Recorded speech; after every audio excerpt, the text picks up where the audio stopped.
Well, good afternoon. I'm Deb Van Walsum, President of the Auxiliary of Emerson Hospital. On behalf of the Auxiliary Incorporators, I welcome you to a year of COVID, checking in on the pandemic's effect on the mind and body, which is our third installment of the Connect Effect series. We felt this was an appropriate time during the pandemic to reflect on its effect on our overall well-being, and we're grateful to our panelists for their time and guidance through this conversation. Today's event is in webinar format, and this means while you can see us, we cannot see you. You may use the Q&A function at the bottom of your screen to type in your questions, and our panelists will do their best to answer as many as possible in the time allotted at the end of the session. Again, thank you for attending today's seminar. A recording of our session will be sent to you via email in the next few days. And now, please welcome our panel. Tony Pirro, MSW, Director of Operations of Emerson Hospital's Behavioral Health Department. Dr. Gary Stanton, Neurologist, Director of Emerson Hospital's Sleep Center. Rich Kosses, PT, Operations Manager, Outpatient Rehab, Cloud Center for Rehabilitative Therapies.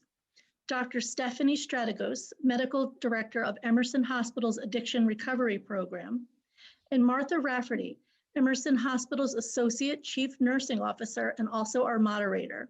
Martha, I now turn our program over to you. Thank you, Deb, and good afternoon, everyone. Thank you for joining. We're going to go through a series of questions and just asking each panelist to answer the question from their perspective and their specialty area of practice. So, Tony, I'll start with you. And the first question is, describe your experience or observations as you have supported individuals through the COVID pandemic. Thanks, Martha. I think that the thing I had anticipated that we would see considerably more patient volume during when the pandemic started, and that certainly has borne out. So what we have seen is an increase in the people looking for our services, both inpatient and outpatient. We've seen a tremendous increase in the amount of children and adolescents looking for psychiatric services, especially in our ED. There are long waiting lists for kids to get into hospitals at this point because beds are simply not in adequate supply for the need. So I think the biggest takeaway this year is that the pandemic's effect on mental health has been extraordinary. I think all of us may have anticipated that and did anticipate it, but not quite in the to the extent that we've seen it. It's been dramatic, and it continues. And I suspect it will continue after we're over this sort of early recovery phase as well, as people begin to adapt to a new life. So that's my main takeaway. It's been the increase in the need for our services has been extraordinary. Tony, just to follow up, is there a consistent theme that you're seeing that people are experiencing with regard to behavioral health issues, or is it a broad spectrum? That's a very good question. There are people who come who are specifically and particularly concerned, have new concerns related to COVID-19. But that's a smaller number. What it is an exacerbation of, in some cases, already existing mental illnesses that have been, whose symptoms have been exacerbated by a lack of contact and a lack of access to treatment. And in many cases, especially with children and adolescents, the lack of structure and the inability to find the typical outlets kids have has resulted in an enormous amount of first-time kids and adolescents who are looking for psychiatric services. So I'm not sure there's a consistent theme, except that things have gotten a lot worse for those who are already struggling, and that the circumstances surrounding the pandemic have made circumstances very difficult for some people. Thank you, Tony. Rich, from your perspective, what kinds of observations have you made through the pandemic? Thanks, Martha. The biggest thing that I think we've noticed in the outpatient rehab department is that everybody's routines are just different now. Unfortunately, for a lot of people, physical fitness and wellness have taken a back seat to everything else that's going on in their lives. On top of that change in physical activity, people might not be eating as healthy as they used to. Maybe they're consuming more alcohol. And what that's leading to is just a general decline in people's health and well-being. So we start to see new injuries pop up that we wouldn't have seen before, or that people might have been able to fight off, that they just can't do that anymore. So to me, it's always amazing how these small changes in people's activity levels can change how their body responds. So, small changes in activity can lead to big changes in people's health. So for example, a person might have had a good fitness routine going, they were going to the gym a couple times a week, and now the gym's closed, but they don't replace that with something else. So pretty quickly, they'll start to lose those health gains that they've made. Even something as simple as walking up 3 flights of stairs to get to their office had a positive impact on people. But now, everybody's working from home. So we don't have those things. People tend to be more sedentary. So this has changed how we as healthcare providers have had to interact with a lot of our patients and teach them new routines. So, for example, a year ago, we might have had a patient coming in for low back pain, and that patient would tell us about their daily routine, that involved a half-hour car ride to work, and then maybe 5-minute walk into the office, go up a couple flights of stairs, wherever that routine would have been, trying to be active with their friends and family on the weekend. And then assuming that they don't have a stress of losing a job or any serious health complications related to COVID in their family, but now they have all these new stresses in their lives. Not only the physical stress of not being as physically active, but that emotional stress of just having new routines. And so, like I said, it's just resulting in people not being as healthy as what they have to be. So what we're doing is we're spending a lot of time educating patients on what these new routines can be. So for a lot of our patients, there's more to consider now than there might have been a year ago. And that's probably the biggest thing is helping people realize what these new routines are, and then teach them how to make them healthier choices. Rich. Dr. Strategos, how about from your practice and your expertise? What are you seeing? Yeah, so just in general, a big increase in people who are in need during, since the pandemic started. The way I see it is that a lot of patients are going through grief and loss during this time. They're grieving the loss of their way of life, their usual routines, for many, their jobs, relationships, or, even if they don't lose their relationships, there's a big strain or a change, an adjustment to a new way of having a relationship during this time because of distance, or the reverse of being isolated and distant, being together all the time. A loss of loved ones due to illness or hospitalization, the loss of sense of security, the loss of supports, the loss of recovery activities for patients who are in recovery from substance use disorders, the loss of usual outlets for stress relief. So, not being able to go to the gym or not being able to go out with friends, not being able to go to AA meetings. Also that isolation, the loss of connection and human contact, the loss of being able to travel freely, hobbies, a future to look forward to, are some of the common things that bring people in for help. So I find that patients are dealing with this real loss and grief in many different ways. Some are experiencing symptoms of anxiety, depression, panic, fear, hopelessness, worries, difficulty with sleep, feeling overwhelmed, irritability, anger, and people cope with these stresses differently. And in particular, patients who come to see me, Yes. It's usually because of a substance use disorder. So people who are using either alcohol or drugs to cope with these feelings, this real grief and loss. And then when it turns into a problem that they want to seek help for, I'm there to listen. Nice. Yeah, we read a lot about that happening at this time, but you mentioned sleep disorder. And so Dr. Stanton, can you let us know, have you noticed any observations around the area of your specialty practice? Yes, I'll answer this question in two ways, and again, focusing particularly on sleep disorders.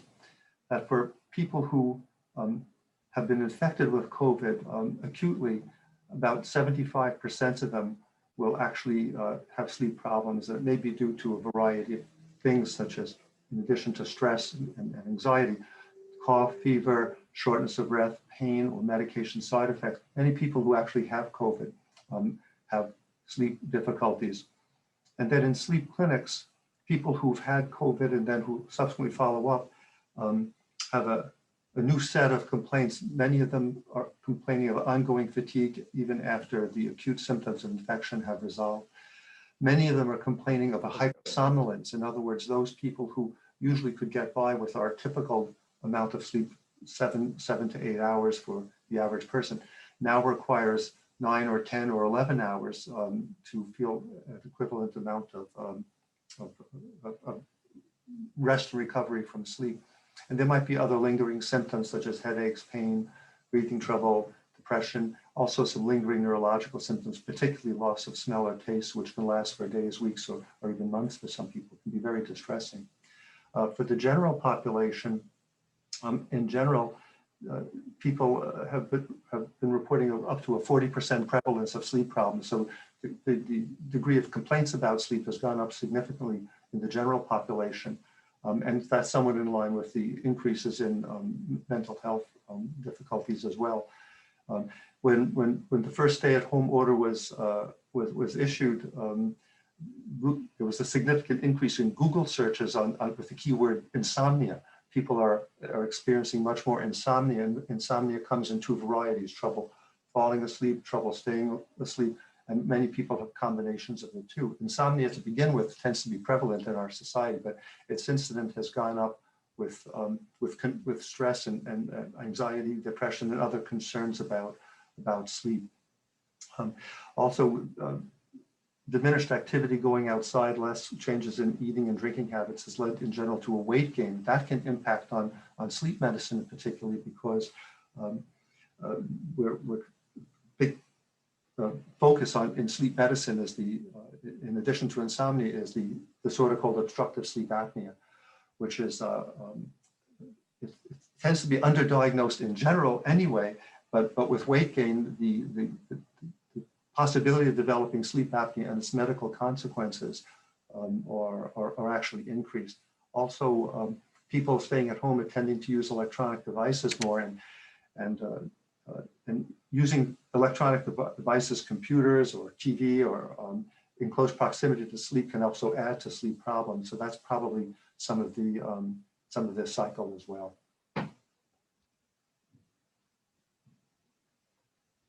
Thank you. We'll move on to our next question, and we'll start with you, Dr. Strategos. What are some warning signs that you may need to reevaluate behavior or seek help? So probably the biggest warning sign would be not seeing a future anymore and hopelessness. And that's what drives a lot of people into our emergency department as well as to my office. So, you know, sometimes isolation, changes in mood, an increase in substance use with an inability to cut down or quit, despite having major health consequences if they were to continue using, or consequences to employment or legal consequences. But I would say the main thing is feeling hopeless and not seeing a future, because there will be a way out of this. There will be a future beyond COVID, but a lot of people have felt very stuck in it as the pandemic carried on. And oh, we're going to open up in July, and then it's pulled back. And then, you know, it hit really hard around holiday time, when usually people look forward to gathering with loved ones, and a lot of people just felt like they had nothing to look forward to anymore. Yeah, thank you.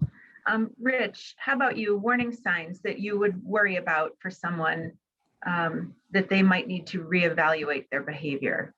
Are you seeing anything? So I think for what people need to be aware of and pay attention to is just what their bodies are telling them.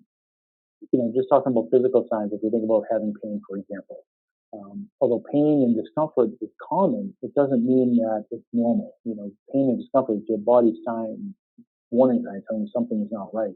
So you want to pay attention to that. And if you are experiencing pain or discomfort, or some other symptoms that just aren't normal for you, start to try to think about what the new routines are. What are the new patterns in your life that might be causing that, contributing to those changes. So, for example, if you're working from home, if you're just using a laptop and you're sitting at the kitchen table and maybe you're hunched over and you're kind of typing away, what is that doing to your body? If you're having pain in your back or your neck or your hands or your wrists or whatever the case is going to be, that's something that you need to be aware of and see what interventions that you can take to remedy those negative effects. I like analogies, and I'm always telling people that, to me, your body's like a car. It's about the fuel you put in it, it's about how well you take care of it, the preventative maintenance and all that kind of stuff. So if your car was, sounded awful every time you started up, or leaking fluid all over the place, in your driveway, you wouldn't just let that go on for 6 months, probably. You would probably try to do something about it as soon as you can, and your body is no different. Listening to the warning signs that it's telling you, but then try to do something about it as quickly as you can. So if you can't figure it out on your own that, hey, maybe I'm not doing things the way I should, that's when you want to reach out to people. Reach out to your primary care physician. Reach out to other healthcare providers that you might have a relationship with. Talk to your family. See if they have any ideas. So you really want to make those positive changes to negate the negative effects that might be happening to your body. I think that's the biggest thing, is just listening to your body, being aware of it, and making those changes as quickly as you can. And then I think it'll be okay.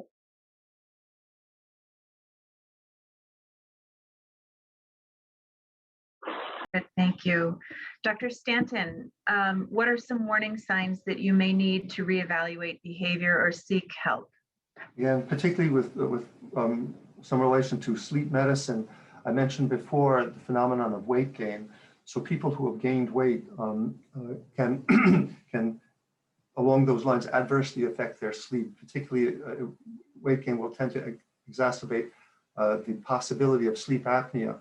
Sleep apnea is a condition where one breathes normally awake, but then during sleep, with the relaxation of muscles throughout the body, but particularly in some individuals where the relaxation of the throat area is excessive, causing obstruction to breathing, pauses in breathing, and arousals and disturbances of sleep. Weight gain can definitely add to that. So those who have gained weight, particularly if there's increased snoring, restless sleep, and increased daytime sleepiness, that would be some warning to discuss it with their physicians. And then also, when there are problems with sleep, there tends to be problems with daytime sleepiness. And so we always want to put an emphasis on safety. So for people who might be having trouble sleeping and are having daytime sleepiness, got to be careful of drowsy driving. Never fight drowsiness at the wheel. If you're driving and start to feel drowsy, pull over, take a rest, take a nap. Never struggle against drowsiness at the wheel. You don't want to fall asleep at the wheel and lose that battle. There's also been a surge in alcohol use during the COVID crisis, up to 55% increase in sales. Some people will resort to alcohol in treating their insomnia difficulties. Alcohol will have adverse effects on sleep. People need to be aware of that. Although alcohol may tend to induce sleep for people who are struggling with insomnia, it will tend to suppress dream sleep, and there'll be a rebound of dream sleep later in the night, which actually leads to fragmentation of sleep. So the net effect of alcohol on sleep is adverse. Alcohol is not a good treatment for sleep disorders, and that goes along the same way with increased use of substances. So increased use of alcohol, substances, increased sleep difficulties, increased daytime sleepiness, which can add to negative mood. All of those things are warning signs that you might want to share with your physicians. Thank you. Tony, how about you? Yeah, What warning signs would you look for and want to report? yeah. I think the main thing that I'd like people to understand or hear is that all of us are feeling varying degrees and varieties of sadness and anxiety as we have gone through the past year. But there is a real difference between feeling sad and anxious and being depressed in a way that requires professional assistance. And that's, I think, what I want to get across is that the symptoms that you need to pay attention to are things like not being able to sleep, having a dramatic change in appetite, being unable to concentrate or attend, feeling unable to experience pleasure, feeling in any way like having thoughts of taking your own life, or hopelessness associated with living, and feeling profoundly deprived of energy. If those things are happening, that's a little different than normal sadness or anxiety. And what we would recommend at that point is seeking professional assistance. And the problem is that, like I said, and like everyone knows, all of us have been experiencing some varying degrees of sadness and anxiety. It's those are normal parts of human experience, and can't or shouldn't be excised from it. But when those things start to become impairments, in a sense, on your ability to have a normal, be a normal functioning adult or child, it's at that point that you really do need to seek professional assistance. So I think that's the best way to sort of summarize it. Thank you, Tony. We'll move on to the next question, and we'll start with Rich on this one. But Rich, have you been made aware of, or are you seeing any particular struggles of caregivers? And that means parents or working parents, spouses, children of aging parents. Are you hearing of any of this or seeing of any of this in your practice? Yeah, definitely. I think our practice is just like everybody else and all the other practices, and I think working parents especially. We've all heard stories about how people are kind of started with the homeschooling and kind of balance work schedules for parents and things like that. So, that's no different for the patients that are coming in to see us for treatment, and it's no different for the staff that work in our department. I think one of the biggest things that we're seeing with the parents of our younger kids who come in, and maybe even the patients who are helping to provide care for their aging parents, is that just struggling with the best way to get there. Is it safe to come in and say, where do I get reliable information on what to do and what not to do? Especially in the beginning, that was hard for a lot of people. We had a lot of people who were coming in, and then all of a sudden the next week that they didn't come in. So what do you do with those patients who are still undergoing care? So a lot of people put them on the patients who had a really bad coming in.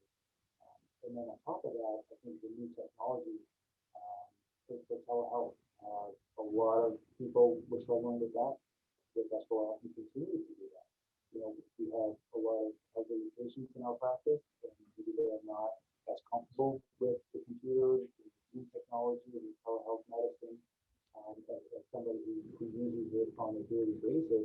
But if they don't feel comfortable coming into the clinic, how do you provide care for them? So a lot of times that's calling to their children to try to help them navigate the new healthcare system in a lot of ways. So I think those are probably the biggest challenges, struggles that we've seen, is trying to get accurate information out to the patients, to tell them where to go and how to use this new technology that they've never had to use to access healthcare before. Thank you, Rich. Tony, back to you. What specific struggles are you hearing from caregivers? during the pandemic? Thanks, Martha. Again, I would echo a lot of what Rich said. You know, the things like trying to homeschool kids, being out of work, taking or being distant from an elder relative, a grandfather, grandmother, an uncle, or an aunt, our loved ones, they function as stressors in the same way as others, you know, the same way as we account for other stressors in life. I mean, what you have is folks who, all of us, are simply under a greater amount of stress, and caregiver stress has, you know, we were familiar with caregiver stress long before we had a pandemic. The pandemic has only served to create more opportunities, really, for caregiver stress that only result in a greater load of stress and anxiety that people have to manage, and folks may find their skills at managing those things taxed. Where when these extra stresses were not added, they didn't. So it's certainly been a contributing factor in the experiences of patients we've seen over the past year, and it certainly has been a contributing factor to the increase in the need for our services. Absolutely. Thank you, Tony. Dr. Stanton, same question to you. For people who are caregivers for others, their prime goal will be to keep those who they're caring for safe. And a big part of that is trying their best to avoid bringing the COVID virus home to them, posing a risk of infection, and especially elderly people or sicker people who are more fragile and who are more susceptible to succumbing to COVID infection or suffering from it in various ways. And so the caregivers will have a challenge trying to stay safe, but knowing at the same time that as they go out into the world to do shopping or get provisions or things that they must do, they're going to be interacting with people who are not as meticulously safe as they are. So a challenge to them is how to deal with this, how to educate these other people. For example, some younger people may feel invulnerable, as we often do when we're young, and more willing to take risks, gather together, not practice social distancing as much, not wear masks. That poses a risk to the general population, including caregivers who might be at risk for becoming infected. Some people wear masks improperly. We sometimes see people walking around with a mask that is below the nose, just covering the mouth. That's strictly cosmetic. That doesn't do a thing. So we have to educate people to wear masks to cover mouth as well as the nose. And now there's a recommendation that double masking or even triple masking gives a better protection than even a single mask. And then caregivers have to contend with some people who don't wear a mask at all because they see it as an assault on their liberty and freedom. Now that poses a particular challenge for caregivers as well as for the population in general.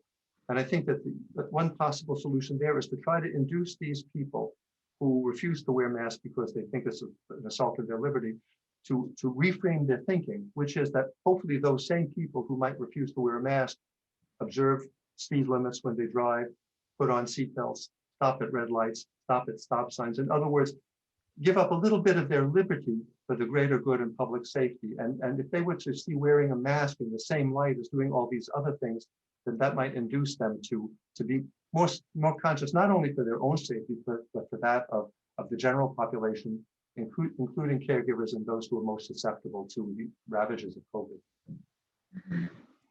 Thank you, Dr. Stanton. Dr. Strategos, how about you? What are some specific struggles of caregivers that you may be seeing in your practice? Definitely the same struggles that Tony and Rich mentioned before. A lot of parents having to juggle their either work responsibilities along with the remote learning for their children has been a big stressor. I think besides those things has also been the stressor of losing supports and outlets for releasing the stress that comes with a caregiver role. So on top of the anxieties, so the additional anxiety and stress of staying safe and keeping the person you're caring for safe from this virus, you know, or safe at home and learning if it's a child or, you know, someone in school, is losing any sort of outlet to blow off the steam and the stress. So with so many things closed, it was really hard for people to get support, with people having to isolate from each other. They can't get emotional support from friends, going out to eat, going to the gym, anything like that, to have those healthy, what we would consider healthy coping skills for dealing with those real stressors. And I think, you know, overall with what everyone's saying, I've seen a cycle of people experiencing poor sleep who have self-medicated their sleep with alcohol. And then sometimes that leads to an accident or a fall. But then sometimes after an accident or a fall or an injury, because of the pandemic, a lot of people were reluctant to go into physical therapy or go into a place. They didn't want to expose themselves potentially to the virus. And then some people ending up using medications like opioids to self-medicate that pain. And it's a cycle I see during this pandemic, which is unfortunate. Thank you. I'm going to move on to our next question. And you know, with this long protracted pandemic, where everybody's lives have been changed by this, we look to see, is there any positive outcome from this? Is there something that we've learned through the pandemic, or some way of life that has changed that creates something positive? Can you think of anything that's positive that will come from this pandemic that might give us hope? Dr. Stanton.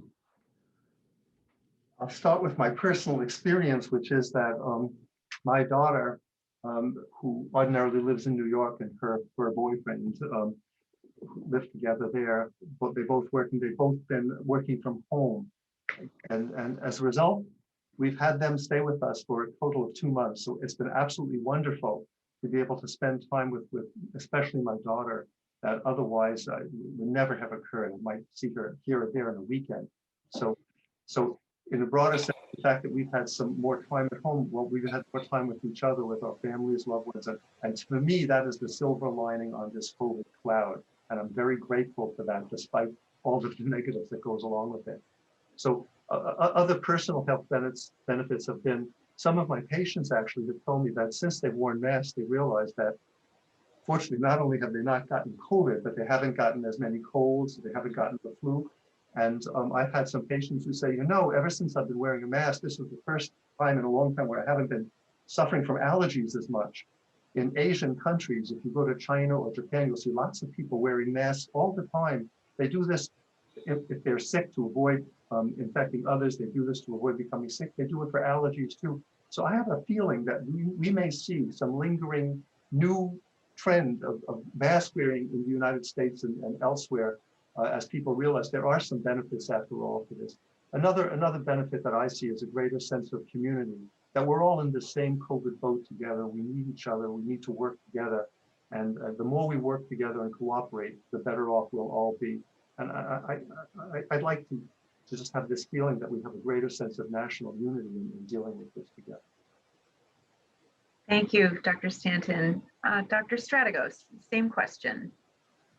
Sure. You know, possibly having this pandemic happen created a pressure cooker in some people's lives and maybe had them examine relationships or their lives in ways maybe they hadn't before.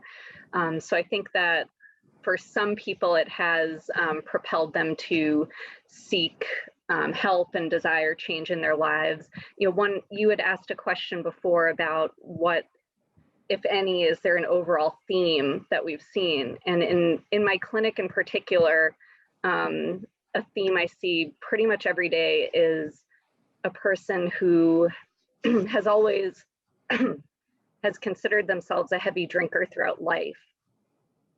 Excuse me.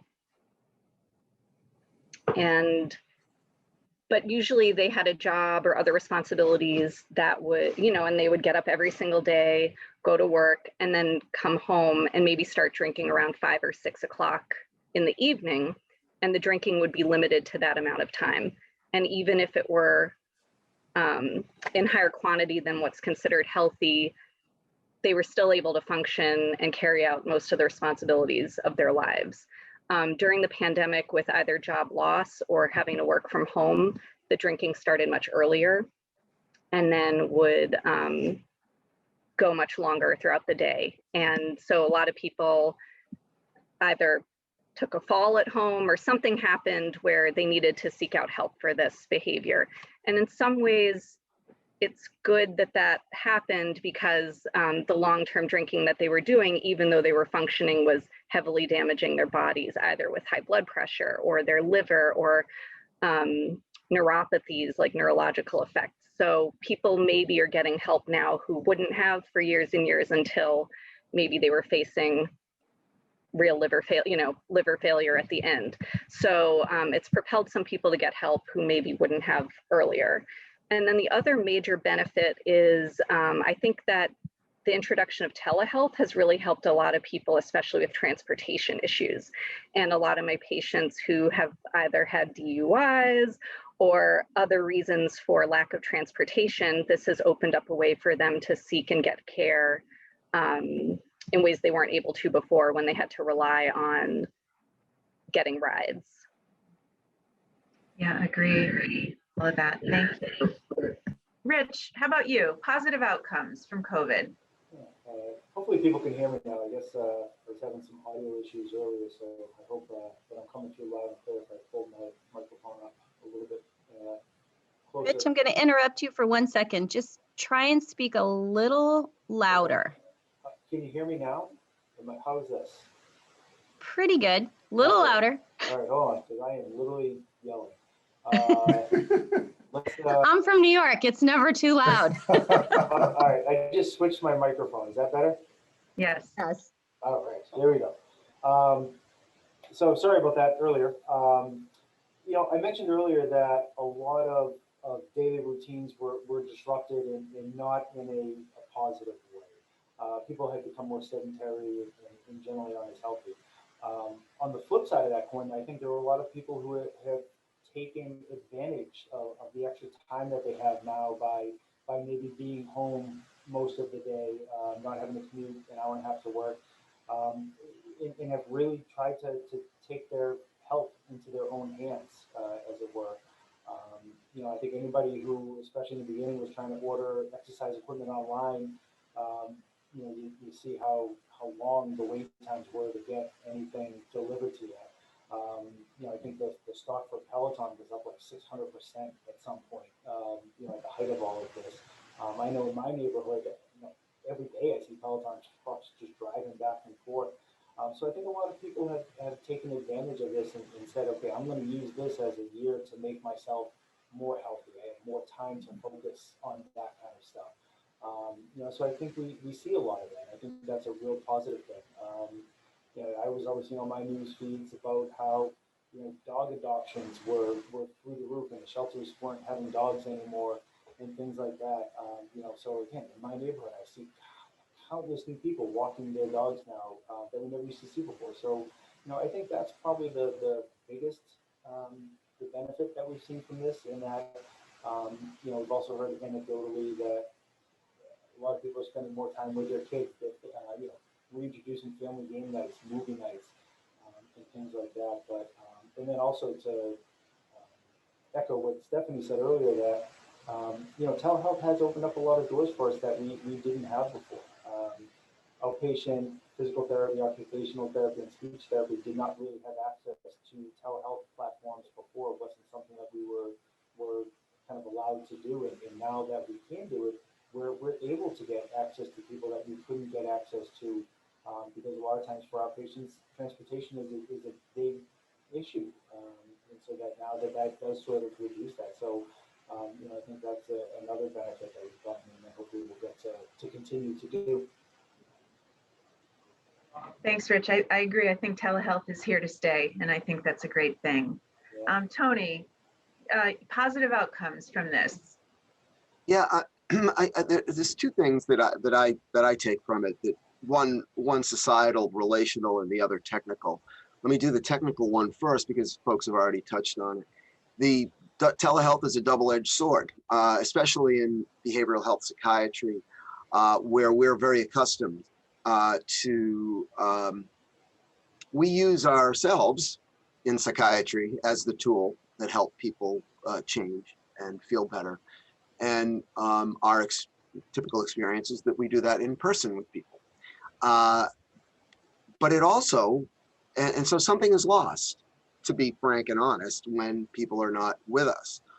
On the other hand, as Rich and Dr. Stratigos said, telehealth has allowed us to reach people that we that didn't have access to our services, that weren't inclined to make the what may seem like an extra effort to obtain those services now that they can get them in their homes.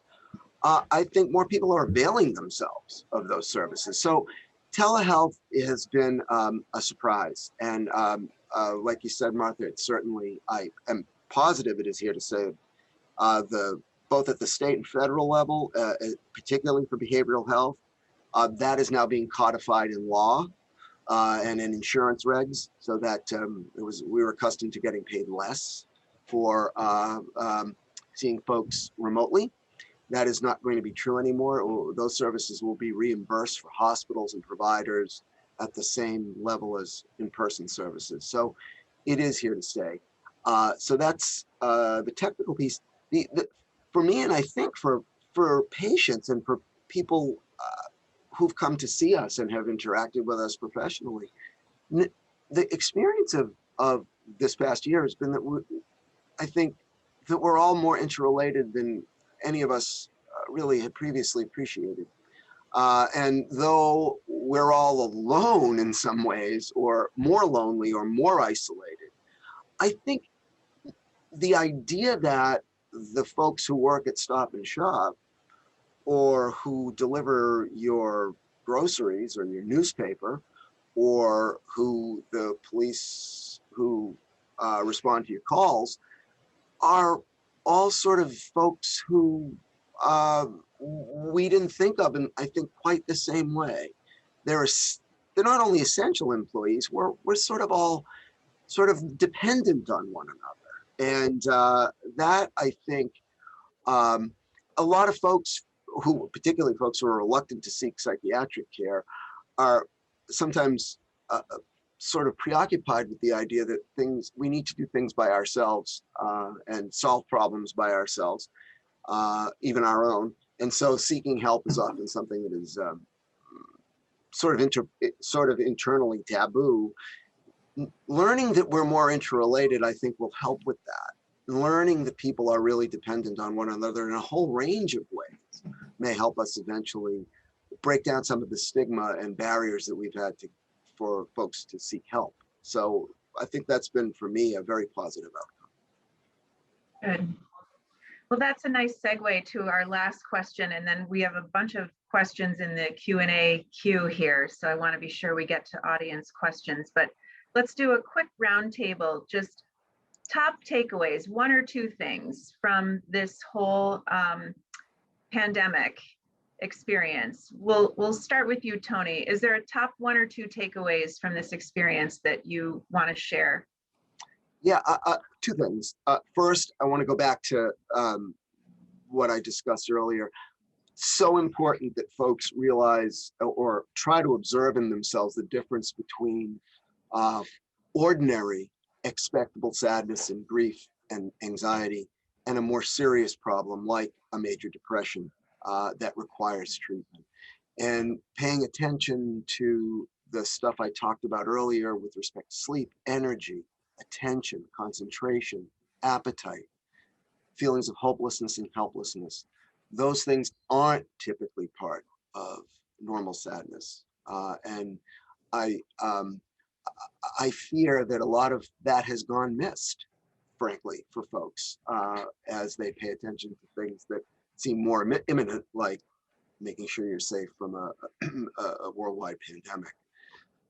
So I think that's real important. The second thing for me is perspective, and I hear a lot from folks that, I mean, we're in an information age. All of us know that, and we're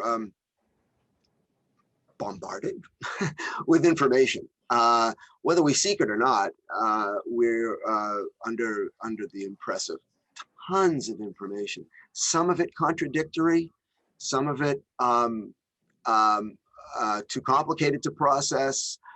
I encourage people to get their doses of news in small doses. And to try to keep things in perspective. I think Stephanie mentioned a little earlier that something that I think people need to be reminded of.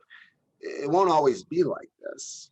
And in fact, we're getting closer to it not being like this every day. And seeing light at the end of the tunnel is crucial for all of us, no matter what situation we're in, whether it's a pandemic or a difficulty in life, all the difficulties in life we all go through. So keeping perspective, managing the amount of information you get to an amount that is tolerable for you, very, very important. Those are the two things that stick in my mind about moving forward now. Thank you, Tony. Rich, you, top 1 or 2 takeaways. Yeah, now that, and again, hopefully you can hear me. Now that we're hopefully on the kind of the back 9 of the pandemic, not that we want to kind of put our guards down too much, but with the weather getting nicer, the biggest thing I'd like to see people do is to continue some of these health gains that hopefully people have started to make recently.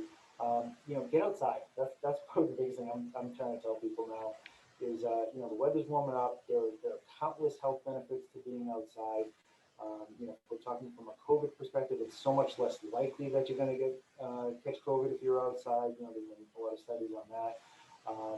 But just the health benefits from going outside, being able to socialize with people that you may not get to see indoors, still wearing the masks and all that kind of stuff, obviously, but getting outside, going for short walks, there's so many health benefits to making small changes in your activity level that it's never too little to start and it's never too late to start. So go out there, start getting active, be aware of what you're feeling, and just to try to stay healthy.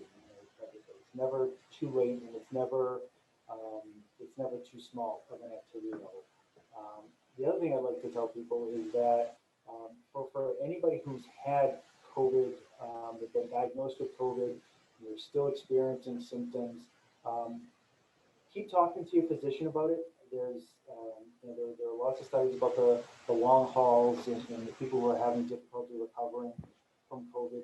There are programs popping up all over the place now. Emerson, we have a great one, I think. But talk to your doctor about your symptoms. Not feeling good is not normal. So you should always try to do something about it. Like I said with the car earlier, if your car was making noises or leaking oil, you'd probably try to do something about it. So listen to your body. If you don't feel well, seek out help. And if that's from a primary care physician, from a behavioral health practitioner, if that's from a rehab provider like a physical therapist or a speech language pathologist, talk to them about your symptoms. If you need somebody to advocate for you, talk to your family members and let them know what you're going through so that you can try to get help. Like I said earlier, the quicker that you can get interventions, the better off that you're probably going to be. Look for those programs that if you've had COVID and you're still experiencing some symptoms, and get out there and exercise. Thank you, Rich. Dr. Strategos, do you have a top 1 or 2 takeaways from this whole experience? Sure. I was going to say something else, but I gave it some thought, and I just want to use the time to put some information out there because I've seen so many people who didn't realize that their drinking was problematic until they ended up with a major health problem like pancreatitis or liver disease. And, I just don't want it to be too late for people. So a lower risk health, no drinking is the healthiest amount of drinking, number one. But if you're going to drink alcohol, the lower risk way to drink for a man is no more than 14 drinks total in a week and never more than 4 in one sitting.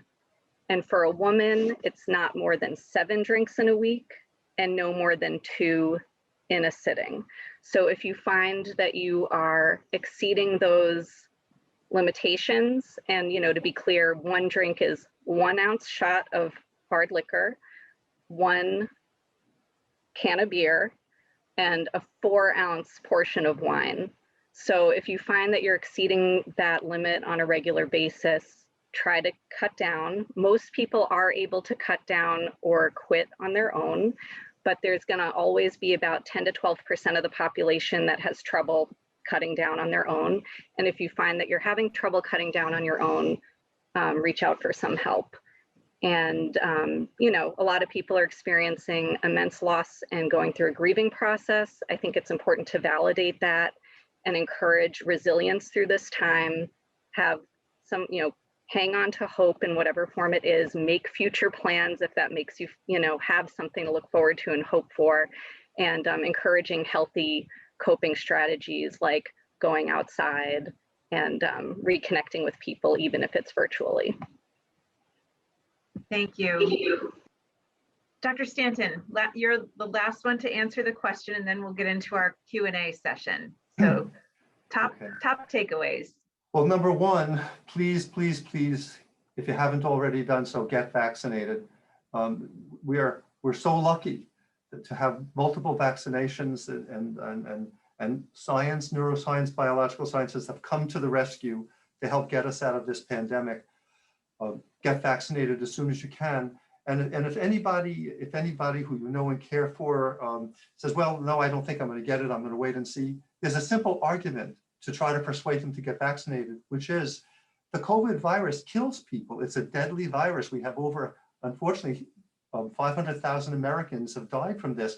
And of those who survive, up to 40% will have telltale lingering symptoms. This is a nasty killer virus.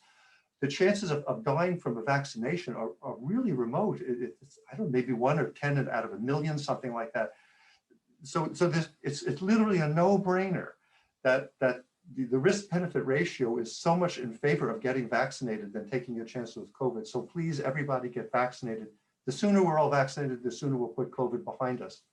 The second thing I wanted to talk about, finishing up with sleep as my theme today, is to attend to the importance of your sleep. Many people who don't sleep well, insomnia or non-restorative sleep, have taken a mindset on this. Well, it's just the way I am. This is the way I am. I sleep this way. Stress is in my life. It's this or that. But you don't have to accept insomnia, and you don't have to accept poor quality sleep.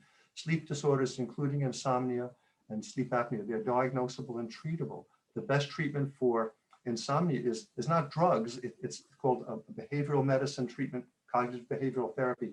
Many people can benefit from it without using drugs, so that's treatable. And sleep apnea is eminently treatable, not just with CPAP. Some people shy away from that notion. I don't want to deal with CPAP, but people need to understand there are other options for treating sleep apnea. So these disorders are treatable, and you can improve your quality of life. And I want to end by saying, I don't know if people realize it, but sleep is an important part of our defense system against viruses and other microbial organisms.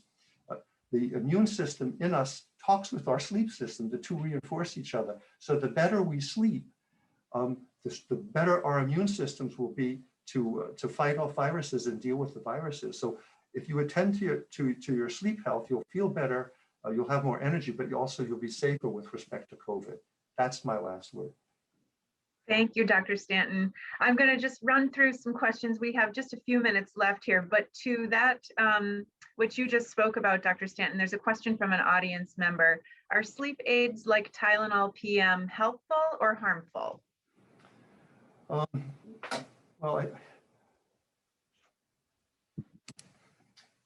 it depends on what is being taken for. If somebody has an acute problem with a cold or fever, feeling restless, then to take it acutely, I think is fine as long as it doesn't cause side effects.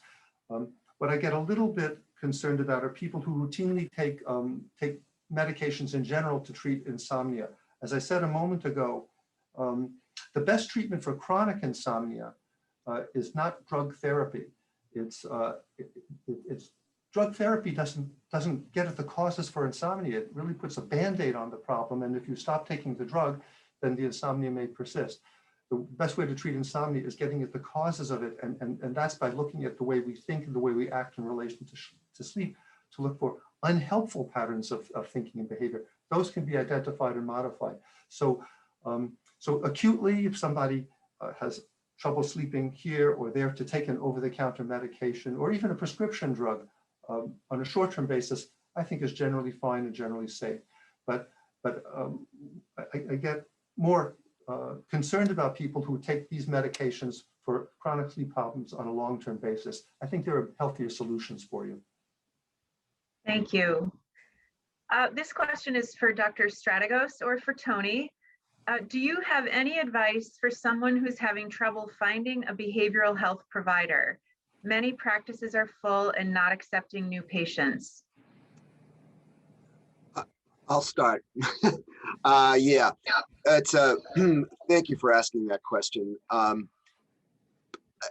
It is a profound problem. It's not only a problem for folks in the community, it's a problem for us. When we're discharging folks from our inpatient service, it's very hard for us to find providers who are available.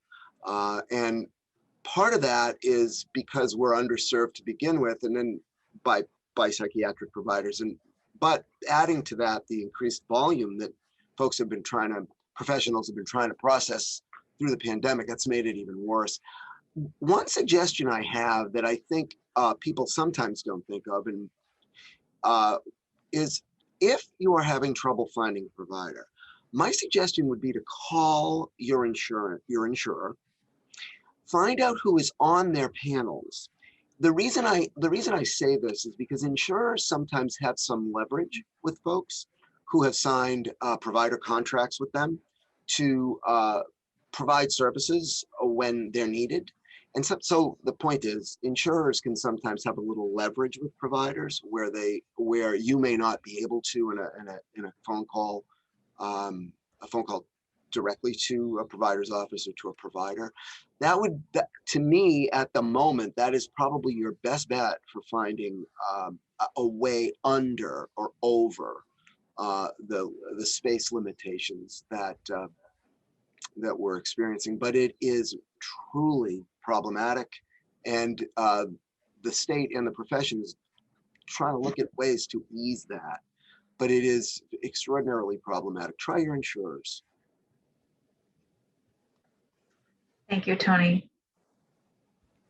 Yeah, I'll just echo the same thing. I usually tell people to check with their insurance first, because that's how they'll know who is accepted.